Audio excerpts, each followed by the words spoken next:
প্রণাম মহাকাল স্বামীজি মহারাজ। জয় হো, কল্যাণ মস্তু, জয় মা। মেয়েরা বিয়ের আগে সাধারণত শাঁখা সিঁদুর এগুলো ব্যবহার করে না, কিন্তু বিয়ের পরে করে। কিন্তু কেন? যদি এ নিয়ে আমাদের একটু বুঝিয়ে বলেন তাহলে খুব ভালো হয়। ইহার অনেকগুলো কাহিনী আছে, শাস্ত্রীয় দর্শন দৃষ্টান্ত আছে। এক কথায় পৌরাণিক যে কাহিনীটা প্রথমে আমরা জেনে নিলে পরিষ্কার হয়ে যাবে, ঠিক আছে? সেটা হচ্ছে শঙ্খাচূড়ের নাম শোনা আছে না? শঙ্খাচূড় আসুর।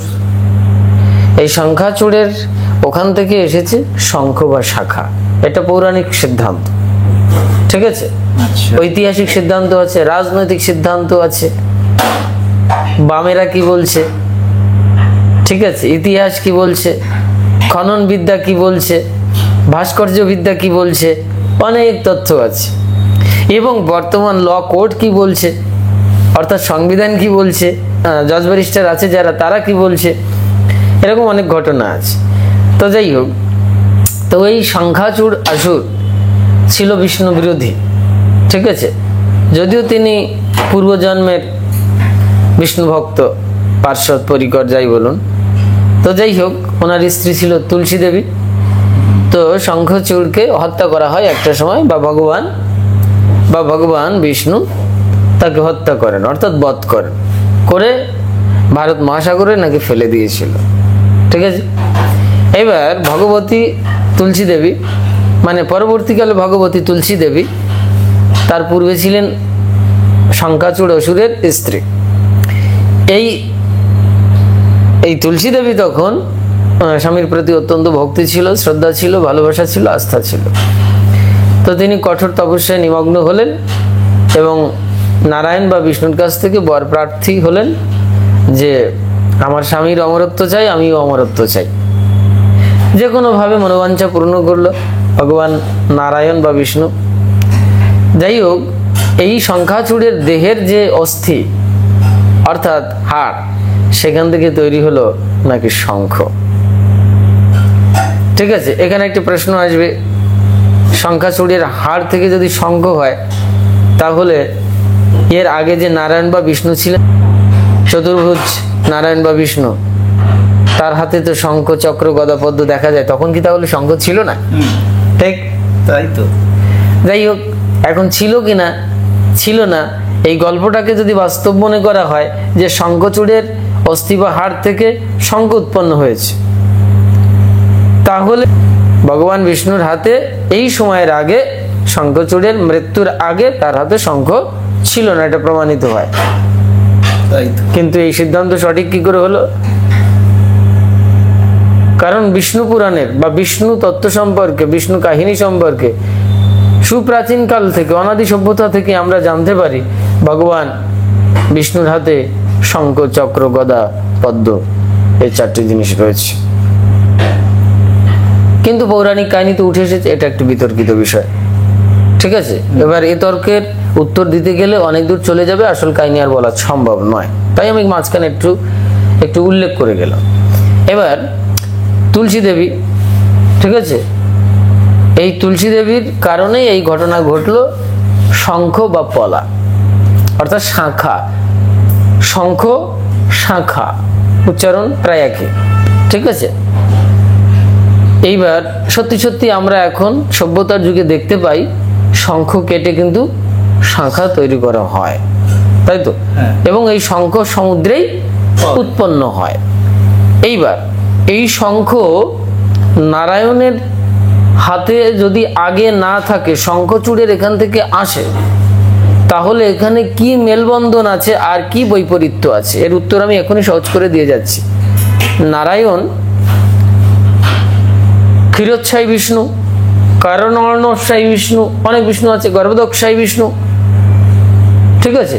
তো সহজ কথা, একটি সাগরের উপরে তিনি অবস্থান করছেন, ঠিক? তাহলে এখানে কাহিনীতে উঠে এসেছে ভারত মহাসাগরের উপরে শঙ্খচূড়কে ফেলে দিল বধ করে, সমুদ্র থেকে শঙ্খ উৎপন্ন হচ্ছে,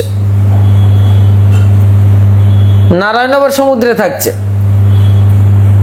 অদ্ভুত একটা মেলবন্ধন হচ্ছে না? হ্যাঁ। শুয়ে থাকছে। তার মানে ইহার দ্বারা বোঝাচ্ছে ভগবান বিষ্ণু সমুদ্রে শায়িত, হ্যাঁ তাই তো। একটা সাপের উপরে শায়িত, সাপ বিছানা, সর্প বিছানা,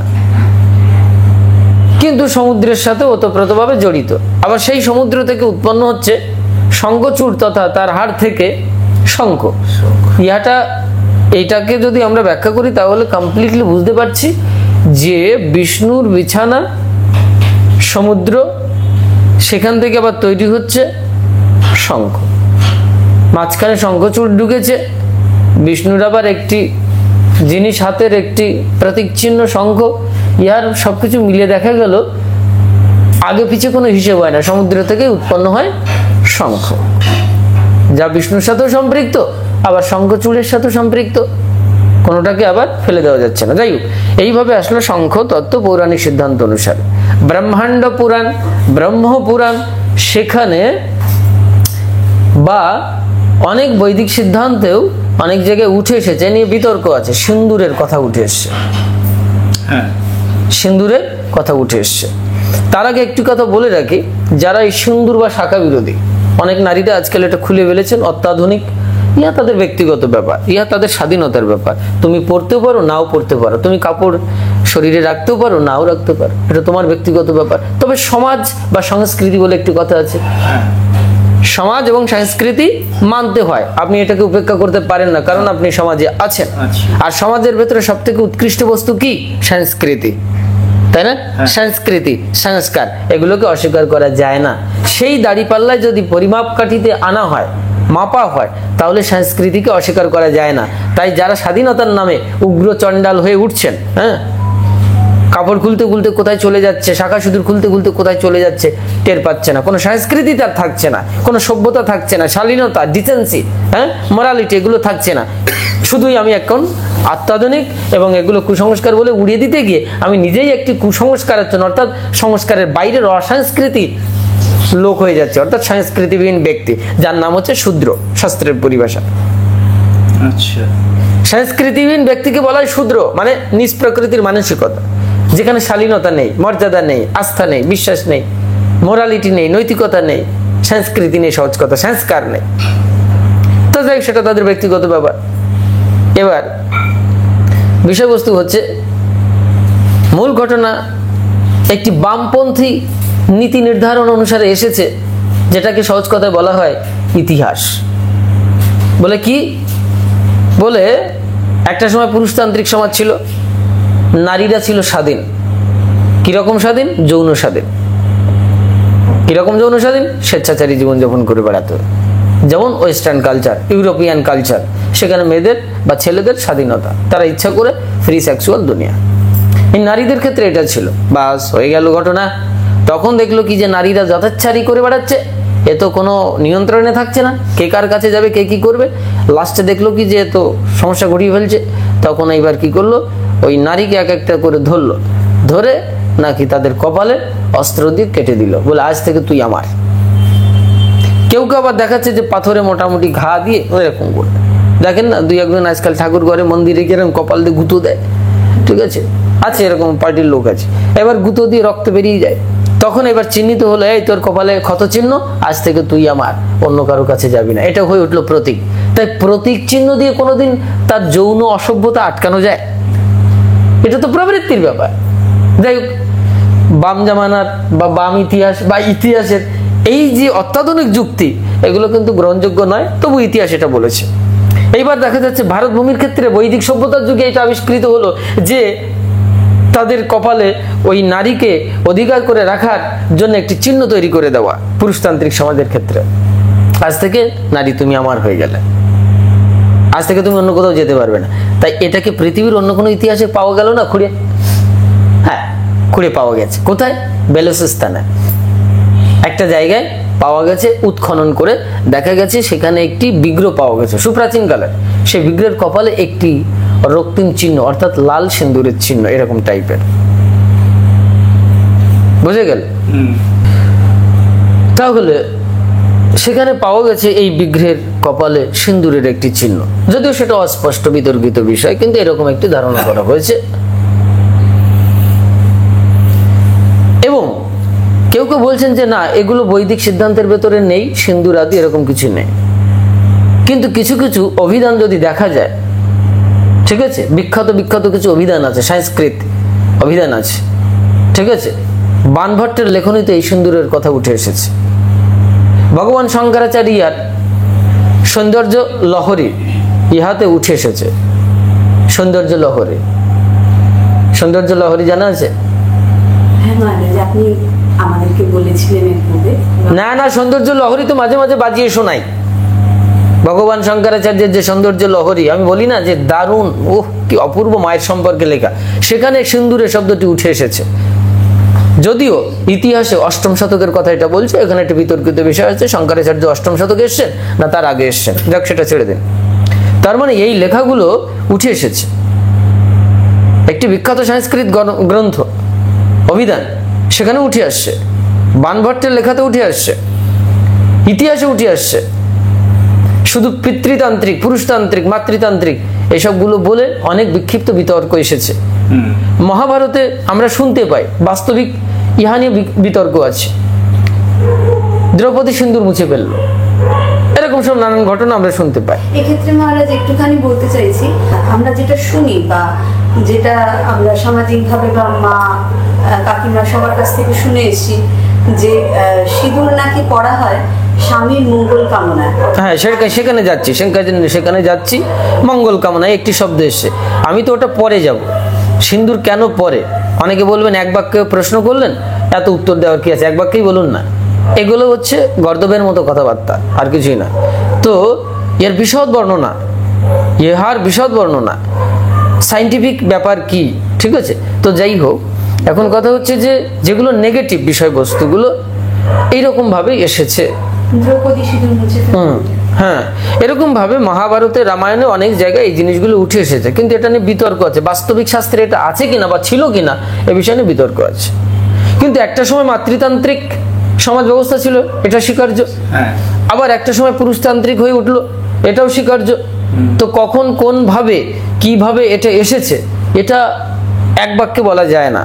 এইবার একটা সময় ভারতীয় সমাজ ব্যবস্থায়, সভ্যতায় যে জ্যোতিষশাস্ত্রের একটা সুপ্রভাব ছিল, এখন যেটা প্রবৃদ্ধি হচ্ছে, সমৃদ্ধ হচ্ছে জ্যোতিষশাস্ত্র, যেমন ফলিত জ্যোতিষ, ঠিক আছে, এরকম জ্যোতিষশাস্ত্রেও এই সিদ্ধান্ত উঠে এসেছে। কিরকম?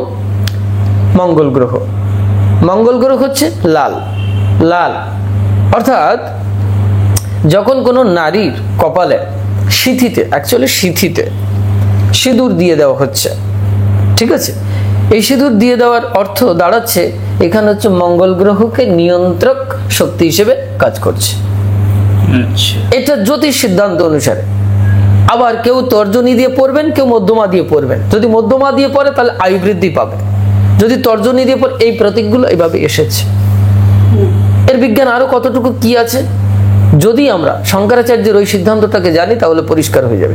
উনি যে সৌন্দর্য লহরীতে সিন্দুরের বর্ণনা দিচ্ছে মায়ের, বলছে মা তোমার সিঁথিতে যে তুমি সিঁদুর পড়েছ সে এক মানে উজ্জ্বল স্রোতস্বিনী নদীর মতো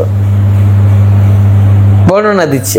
দুই দিকে চুল তো এইভাবে রয়েছে, ওই সিঁদুরকে ঘিরে রেখেছে, কি অদ্ভুত গাঢ় অন্ধকার শত্রুকে যেমন রাখে, গাঢ় অন্ধকারের ভেতরে শত্রু যেমন থাকে ঠিক সেরকম ভাবে মানে বর্ণনা দিতে গিয়ে বলছেন। তারপরে বলছে যে এতটাই সৌন্দর্য ছড়িয়ে পড়ছে, এই সিন্দুর সিঁথিতে সিন্দুরের কথাটা নিয়ে উল্লেখ করছে। দারুণ, সেটা সংস্কৃতি বললে পরিষ্কার হয়ে যাবে। তার মানে ভগবান শঙ্করাচার্য এই সিন্দুরকে কিভাবে দেখেছেন, শাস্ত্রের আরেকটি উদাহরণ দেব, বিশেষ করে তন্ত্রশাস্ত্রের। তন্ত্রশাস্ত্রে এই সিন্দুর হচ্ছে শক্তির প্রতীক, ঠিক আছে, লাল শক্তির প্রতীক। তার মানে যে যখন মায়েরা এই সিন্দুর পড়ছেন মানে শক্তিকে ধারণ করছেন, শক্তির প্রতীক রূপে রয়েছে। আজ থেকে তুমি স্বামী তোমার স্ত্রীকে শক্তি জ্ঞান করবে। কেন করবে তার কিছু বাস্তবিক উদাহরণ হচ্ছে রক্তবর্ণে জগন্মাতা, ইয়োনির মধ্যে সদা স্থিতা।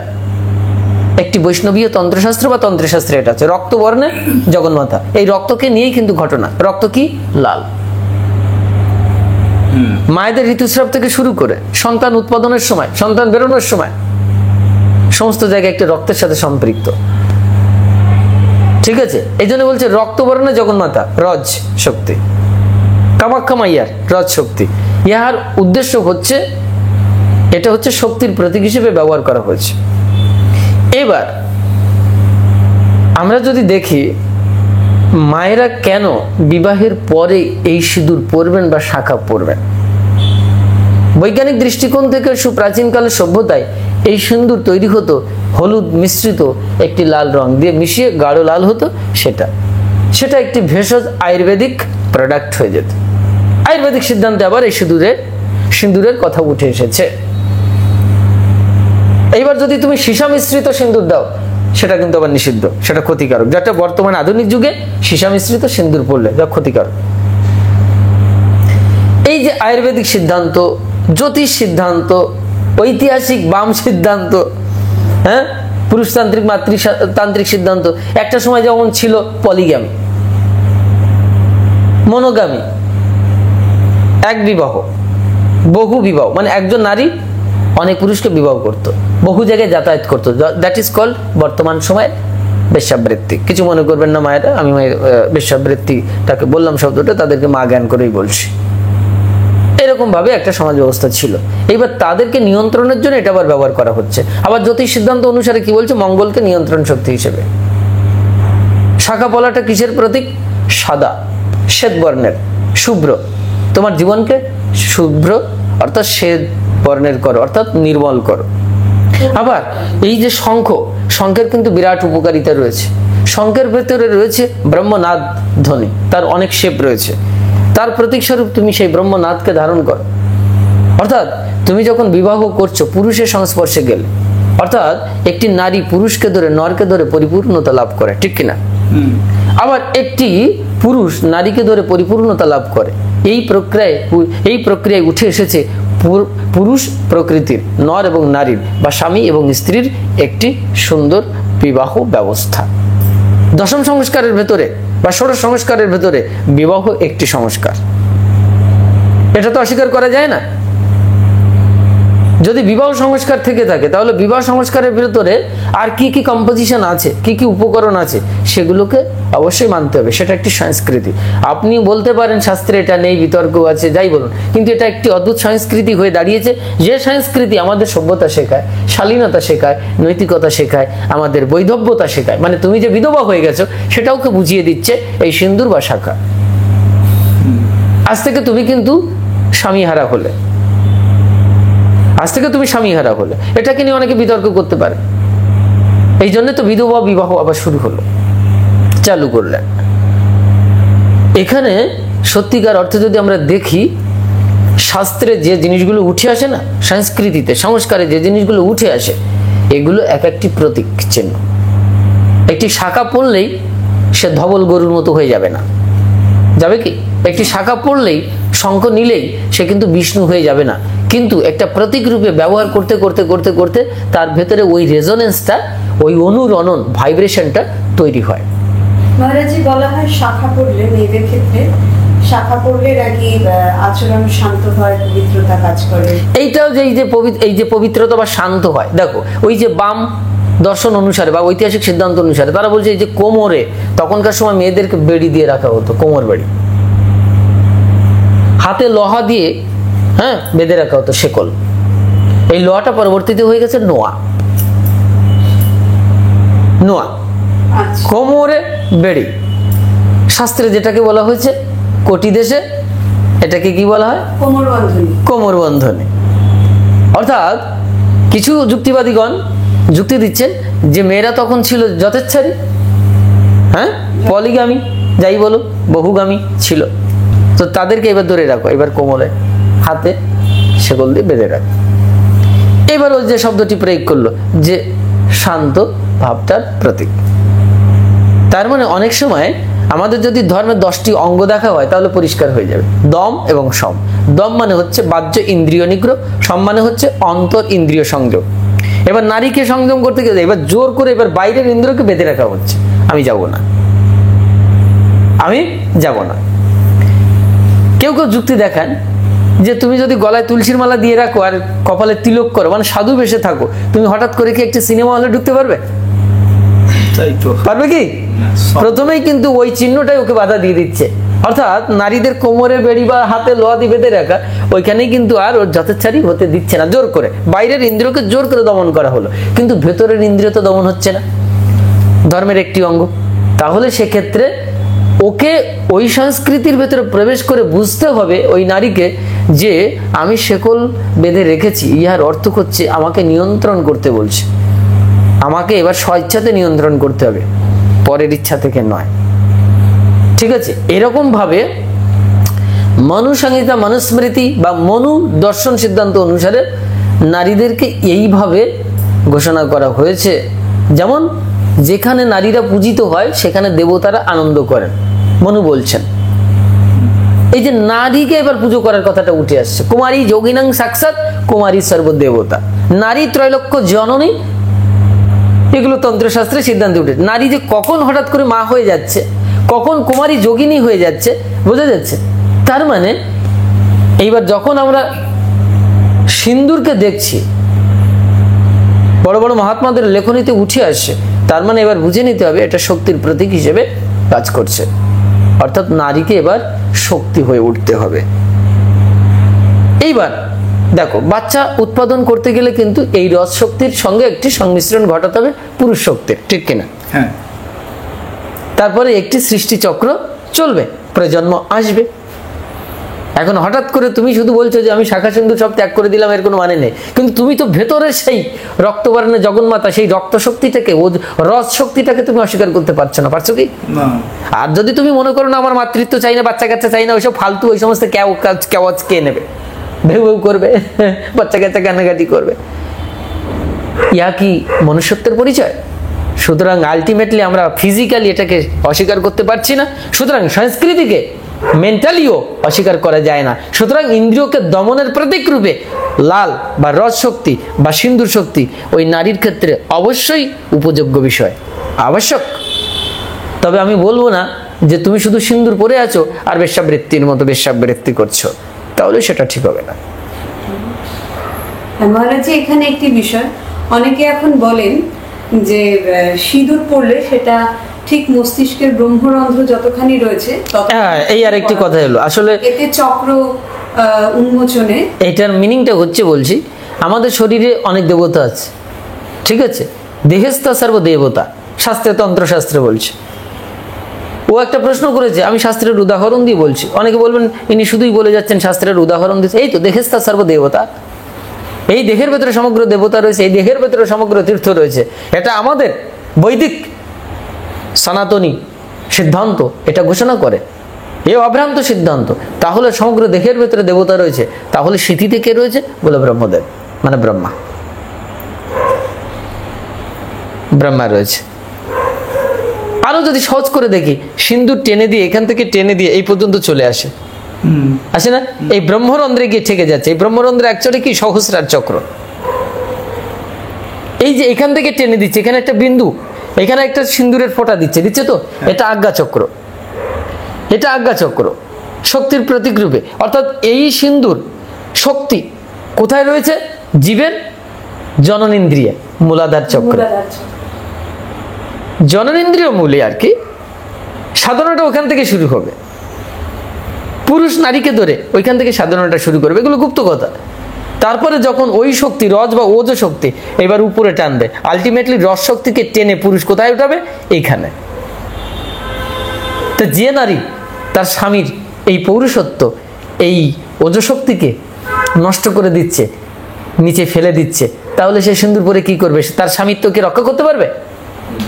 এই সিন্দুর হচ্ছে, বলছে কি, স্বামীর আয়ু বৃদ্ধির জন্য ব্যবহার করে, স্বামীর মঙ্গলের জন্য ব্যবহার করে। কিন্তু তুমি সিন্দুর পরছো, কিন্তু সেই স্ত্রী স্বামীর সঙ্গে সঠিক ব্যবহার করছেন না, স্বামীকে স্খলন ঘটিয়ে দিচ্ছেন। তাহলে সেই রস শক্তির মাধ্যম দিয়ে বা সেই ওজশক্তিকে নষ্ট করে দিয়ে তাহলে সেই সিন্দুর কি এখানে সুপ্রতিষ্ঠিত হচ্ছে?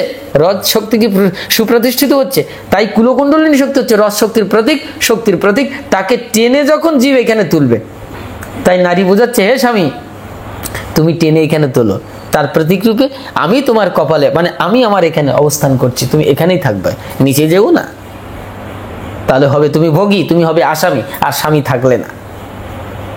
এই যখন ওই রস শক্তি কুলকুণ্ডলিনী শক্তি জেগে উঠবেন, অর্থাৎ শক্তি এখানে প্রথম জাগলো, এইখানে প্রথমেই ওই জীবাত্মা প্রকৃতি শক্তি নারী শক্তিকে জাগ্রত করে নিয়ে আসলে শিব এই সহস্রার থেকে উপর থেকে নিচে নিয়ে এসে নিচে গেছে মাকে ধরে টেনে নিয়ে উপরে গিয়ে কৈলাসে গিয়ে মিলন ঘটান, অর্থাৎ ব্রহ্মরন্ধ্রে সিথি টেনে, অর্থাৎ এই আজ্ঞাচক্র থেকে বিন্দু কল্পনা করে এইবার যাচ্ছে আলটিমেটলি সিন্দুর টেনে সিথি বরাবর চলে যাচ্ছে ব্রহ্মরন্ধ্রে, অর্থাৎ এইবার পূর্ণ মিলন হলো। প্রতীক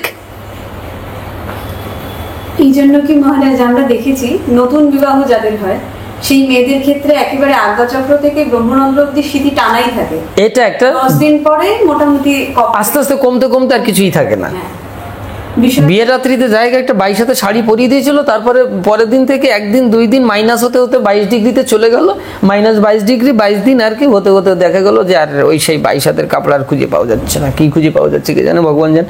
অবশ্য পুরুষের যে পুরুষতান্ত্রিকতা আজকের যে সমাজে যেটা দেখেছি সেখানেও এই পরিমাণ ব্যভিচার এসেছে যা নারীকে শুধুই দোষারোপ করা যায় না। এই বিষয়ে নিয়ে যদি একটি কথা বলতে হয়, এনে বিরাট সমালোচনা হয়েছিল গুয়াহাটির একটি হাইকোর্টে, আর একজন স্ত্রী আর একজন স্বামীর ভিতরে মোটামুটি হয়েছে দ্বন্দ্বতা। স্ত্রী বলছে যে আমি ওখানে ঘর করব না। এবার কেন কি কারণে করবে না বলে অত্যাচার করছে, নানানবিধ সমস্যা, আরও একটি কারণ আছে, আরও অনেক কারণ আছে, এইসব বলতে বলতে তারপরে এবার স্বামীকে জিজ্ঞাসা করা হলো, আচ্ছা তুমি বলো তো ঘটনাটা কি? বলছো ঘটনা আর কিছুই নয়, ও শাঁখা সিঁদুর পড়তে সরতে চায় না আর কি, স্ত্রী স্বাধীন হতে চাইছে, শাঁখা সিঁদুর পরবে না। তখন এইবার হাইকোর্টের যিনি জজ ছিলেন গুয়াহাটির, তিনি বলছেন দেখো সংস্কৃতিতেও তো অস্বীকার করা যায় না, এটা যদিও সঙ্গত নয়, এটা নিয়ে বিরাট বিতর্ক হয়েছে বলে এটা ঠিক নয়, ঠিক আছে, এটা তার ব্যক্তিগত ব্যাপার, আপনি কেন এটা চাপিয়ে দেবেন? ঠিক আছে, উনি বলছেন যে যদি সিন্দুরকে অস্বীকার করা হয় তাহলে তো বিবাহ সংস্কার বা সংস্কৃতিকে অস্বীকার করা হয়, এটা কি ঠিক হবে? এই নিয়ে কিন্তু বিরাট সমালোচনা হয়েছিল। তার মানে আমরা আইনের দৃষ্টিকোণ থেকে দেখতে পেয়েছি একজন জজ এই বিষয় নিয়ে কিন্তু স্বীকৃতি প্রদান করছেন, সেটা একটি হতে পারে অত্যন্ত উচ্চ মানবিক মূল্যবোধ থেকে তিনি এটা ঘোষণা করেছিলেন। ঠিক আছে, হয়তো আইনসঙ্গত বা আইনের দৃষ্টিকোণ থেকে ঠিক নয় মনে হচ্ছে, এটা নিরপেক্ষ হলো না। তো এখন এক বাক্যে বলা যায় যে সিন্দুর শুধু নারীরা পড়ছে, শাঁখা শুধু নারী পড়ছে, স্ত্রীরা পড়ছে, পুরুষ তাহলে কি করবে? খালি গায়ে ঘুরে বেড়াবে, ছ্যান্ড গেঞ্জি গায়ে ঘুরে বেড়াবে? এই প্রশ্নটা মহারাজ আমি একটু আগে আমার মাথায় এসে আমি করতে যাচ্ছিলাম, হ্যাঁ। এমনকি অনেক নারীরই এটা একটা প্রশ্ন যে মেয়েরাই শুধু বিবাহের চিহ্ন কেন বহন করবে, পুরুষরা কি তাদের শরীরে কোনো চিহ্ন, বিবাহের চিহ্ন বহন করে যাতে বোঝা যায় সেও বাইরে গেলে? এই জায়গাটা বিতর্ক এসে, এটা তো স্বামীর ক্ষেত্রে বিতর্কিত একটি বিষয়। প্রসঙ্গ ছিল যে নারীরা বা মেয়েরা বিবাহের পরে শাঁখা সিঁদুর পরে কেন, এই বিষয় বলা ছিল। এখন যদি এবার পুরুষ কেন পরে না, এই বিষয়টা আলোচনাটা অন্যরকম, সেটা আরেকটি ডিফারেন্ট বিষয়। তবে আমি একটু সংক্ষেপে এখানে বলে দিতেই পারি যে পুরুষের ক্ষেত্রেও সদাচারের অবশ্যই নৈতিকতার গল্প বা দর্শন বা সংস্কারের কথা আছে, সেটা এখন এই মুহূর্তে বললে অনেক দূর চলে যাবে। পুরুষ শুধু ছ্যান্ড গেঞ্জি গায়ে ঘুরে বেড়াবে আর নারীর ক্ষেত্রে শুধু ওই শাঁখা সিঁদুর দিয়ে তাকে অলংকার দিয়ে ঢেকে ফেলবে, কাপড় চোপড় দিয়ে পুরো ঢেকে মুড়িয়ে দেবে, এটা সিদ্ধান্ত ঠিক না। আর পুরুষের ক্ষেত্রেও অনেক সিদ্ধান্ত আছে যেগুলো পুরুষ শাসিত সমাজে আজকে আমরা মুখে বলছি সবাই সমান অধিকারের ভেতরে আছে, কিন্তু আজকে যদি আমরা ভারতভূমির ক্ষেত্রে কয়েকটি স্টেট যদি আমরা ভালোভাবে দেখি, টোটাল ভারতবর্ষে 16 মিনিট অন্তর একটি মেয়ে ধর্ষিত হয় এই ভারতবর্ষে, যতটুকু জানা যায় আর কি। তাহলে এটা কি, কোন সমাজে বাস করছে? কিছু পুরুষতান্ত্রিক যুক্তিবাদী আছেন, তারা বলবেন যে না না না, নারীদের দ্বারাও পুরুষরা ভীষণ অত্যাচারিত হচ্ছে, তার কিছু জরিপ দেখাবেন, কিছু গণনা দেখাবে, পার্সেন্টেজ দেখাবে। এটা আবার ঠিক, অনেক পুরুষ কিন্তু সংসার ক্ষেত্রে নারীদের দ্বারা অত্যাচারিত হচ্ছে, এটাও ঠিক, অস্বীকার করা যাবে না। কারণ উভয় পক্ষে দোষ রয়েছে, কিন্তু পুরুষ শাসিত সমাজ কিন্তু এখনো আমরা লক্ষ্য করি, হাজার যুক্তি দেখালেও আমরা দেখতে পাই পুরুষতান্ত্রিক সমাজ ব্যবস্থা কিন্তু এখনো রয়েছে। এইবার সেখান থেকে দাঁড়িয়ে তাহলে কি পুরুষ শুধু স্যান্ডো গেঞ্জি গাইতে ঘুরে বেড়াবে? পুরুষের ক্ষেত্রে অনেক নিয়ম শৃঙ্খলা আছে বিবাহ পদ্ধতির ক্ষেত্রে, কিন্তু এইরকম সরাসরি কোনো চিহ্ন ব্যবহারের বিষয় দেখা যায় না। ওই যেমন একটু মাথায় একটু মুকুট টুকুট কী সব পরলো, বিয়ের রাত্রি ফাত্রি আর কি, একটু ধুতি পরলো, কাঁচা দিল, ঘুরলো, ঠিক আছে, দুধ পান করলো, নানান কিছু সব ঘটনা, এসবগুলো তো ক্ষণস্থায়ী। কিন্তু পাক্কা যে পার্মানেন্ট, যেমন শাঁখা সিঁদুর পলা, এই জিনিসগুলো পার্মানেন্ট নারীর ক্ষেত্রে এসে পুরুষের ক্ষেত্রে কি হবে? পুরুষের ক্ষেত্রে আরো ডিফিকাল্ট বিষয় আছে। নারী তো শুধু প্রতীক ধারণ করেছে, বাস ওকে, কিন্তু পুরুষের ক্ষেত্রে প্রতীক চিহ্ন নেই, কিন্তু তোমার আদর্শে, তোমার চরিত্রে সেগুলো ফুটে উঠতে হবে। সেই জিনিসগুলো যদি এখন ব্যাখ্যা করা হয় তাহলে পুরুষরা বলবে ধুর এগুলো সব বাজে বকওয়াজ। যাও গভীর গৃহসূত্র বৈদিক সিদ্ধান্ত দেখো, ওখানে পরিষ্কার ঘোষণা করা হচ্ছে একজন পুরুষ তার নারীর সাথে কেমন ব্যবহার করবে, একজন পুরুষের চরিত্র, একজন স্বামীর চরিত্র কেমন হবে, সেগুলো তার যা কিছু আছে বৈবাহিক জীবন থেকে বাচ্চা উৎপাদন পর্যন্ত এবং পরবর্তীকালে তার জীবনব্রত কেমন হওয়া উচিত পরিষ্কার ঘোষণা করা আছে। এবং যখন স্বামী স্ত্রী জীবনযাপন করছে সেখানে কিভাবে তার ফিজিক্যাল রিলেশনটা করবে, কিভাবে কি করবে, সমস্ত বিষয় পরিষ্কার উল্লেখ আছে। কত প্রকারের স্বামী বা কোন স্বামী বা কত স্বামীরা এই জিনিসগুলো করছে উঠে আসছে কি। এখন এই বিষয় নিয়ে বলবেন যে ইনি এই স্বামী স্ত্রী নিয়ে আজকে মরেছেন কেন, বিষয়টি বিষয়বস্তু হচ্ছে নৈতিকতার গল্প, শালীনতার গল্প, মর্যাদার গল্প এবং সংস্কৃতির গল্প। সুতরাং সংস্কৃতিকে যদি আমরা দেখি, যে সংস্কৃতি আমাদের একটি সঠিক নৈতিকতার ভেতরে নিয়ে যায়, আমাদের সমৃদ্ধি জগতে নিয়ে যায়, আমাদের চারিত্রিক বৈশিষ্ট্যের একটি সঠিক উন্নত মানের পর্যায়ে অবস্থানে নিয়ে যেতে পারে, সেই সংস্কৃতি অবশ্যই গ্রহণযোগ্য হতে পারে, যা আগামী প্রজন্মকে সিন্দুরের মতো শক্তি স্বরূপ হয়ে দাঁড়িয়ে সুন্দরত্ব দান করে। তাই হচ্ছে সিন্দুর। আমি সহজ কথায় এক বাক্যে মনে করি, যা সুন্দরম তাই সিন্দুর, যা শক্তি তাই সিন্দুর, যাতে শ্রদ্ধা ভক্তি এবং শক্তি আছে, সমৃদ্ধি আছে, তাই সিন্দুর। যদি তা না থাকে তাহলে শুধু প্রতীক চিহ্ন ব্যবহার করা সমাজ ব্যবস্থায় ও শেকলের মতো, একটি লোহার শেকল যা, একটি রূপোর শেকলও তাই, আর একটি সোনার শেকলও তাই। শেকল মুক্ত হতে হবে মন থেকে। জয় মা।